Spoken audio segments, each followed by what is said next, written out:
Yvelines ce soir, malgré la défaite. Est-ce qu'il y a des choses positives à retenir en vue de la course pour le maintien? Merci.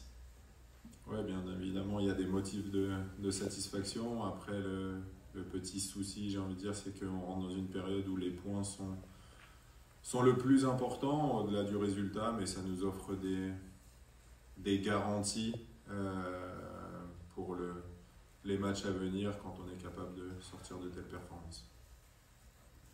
Didier, est-ce que tu sors de ce match avec des regrets?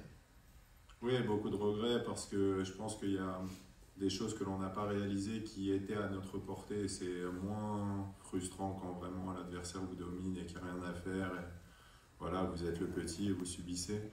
Là, je pense que avec un peu plus de personnalité en première période et un peu plus de justesse technique en deuxième période, on avait la place pour faire mieux que cette défaite. Un peu plus d'intensité peut-être aussi? Oui, exactement. En première période, je trouve qu'on restait loin du porteur. Et en deuxième mi-temps, on a commencé à être un peu plus agressif, j'ai envie de dire. Et on a récupéré beaucoup plus de ballons. Et ensuite, on sait qu'on a les jambes pour se projeter en transition. Et on a été plus dangereux. Tu t'es vraiment dit que c'était possible, malgré le fait que vous ayez beaucoup subi et malgré les nombreux arrêts cette fois de Mathieu?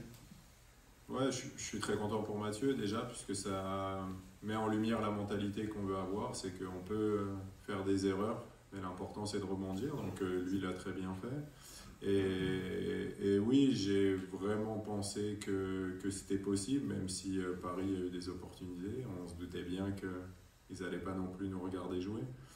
Mais je pense qu'on en a eu vraiment pas mal et qu'avec un peu plus de justesse, je pense à Josué en première où il y a un cadeau à faire, ou après, par contre, il met un très beau cadeau à Abdou en deuxième où vraiment on peut faire beaucoup mieux. Donc voilà, il y a eu beaucoup de situations. Mais voilà, il faut se tourner vers le prochain match. Bonsoir Didier, est-ce que vous avez été surpris par la compo d'équipe du PSG? Est-ce que vous attendiez à cette revue d'effectifs? Est-ce que ça vous a gêné du coup? Non, ça ne nous a pas gênés parce qu'on savait qu'on ne pouvait pas réellement se préparer. On sait qu'ils sont dans une période où ils doivent gérer les effectifs. Gérer, ça veut dire aussi donner du temps de jeu à tout le monde, concerner tout le monde. Parce qu'il faut que les entraînements restent de qualité pour bien gérer cette période. Donc on savait qu'il y aurait des changements et c'est pour ça qu'on était plus sur ce que nous on voulait faire que sur ce qu'eux allaient nous proposer. Didier, tu dis que c'est le moment où les points sont les plus importants, évidemment.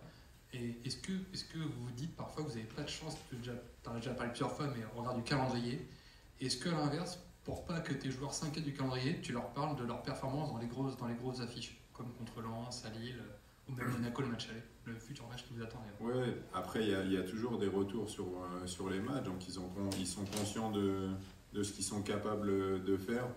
Même si on a perdu sur un gros score contre Rennes, comme je l'ai dit, il y avait beaucoup de décalage sur le avec et sans ballon, et avec ballon, ils ont vu qu'ils étaient capables de faire de très bonnes choses. Après, il faut être bon dans les deux surfaces, c'est ce qui sera important, et il faut être solide, solidaire, et avoir l'unité jusqu'au bout. Mais voilà, je sens des joueurs très concernés, qui ne baissent pas la tête et qui sont motivés à l'idée de réussir la mission maintien.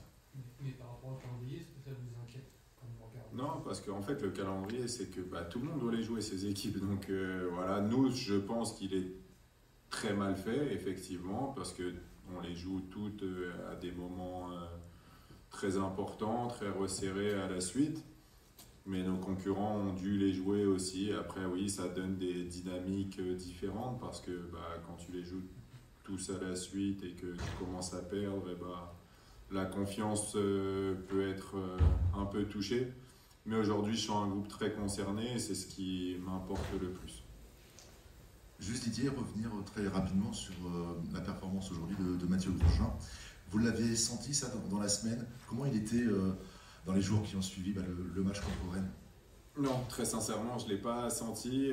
Il a fait sa on va dire, première bonne séance il y a 2 jours, où vraiment il s'était remis à l'endroit. Il a eu un peu de mal à évacuer, mais de sentir un groupe très uni et derrière lui, je pense que ça lui a redonné confiance. Et ça fait 2 jours où vraiment il a tourné la page et qu'il était sur ce match. C'est lui qui a fait le discours avant le match et il a assumé sur le terrain. Donc je pense que c'est un très bon exemple pour ce groupe.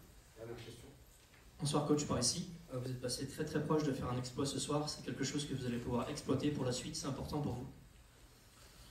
Non, en fait, comme tous les autres matchs, on va l'étudier, le décortiquer et le montrer aux joueurs. Mais aujourd'hui, ce qui est important, c'est les points. Donc, on va s'appuyer sur ce qu'on a bien fait, corriger ce qu'on a mal fait et avancer parce qu'on a un tout autre adversaire qui vient à nous le week-end prochain, un autre profil qui fera des choses très différentes. Donc, on va travailler dessus et l'évacuer pour se projeter sur le prochain. Merci beaucoup. Merci. Merci.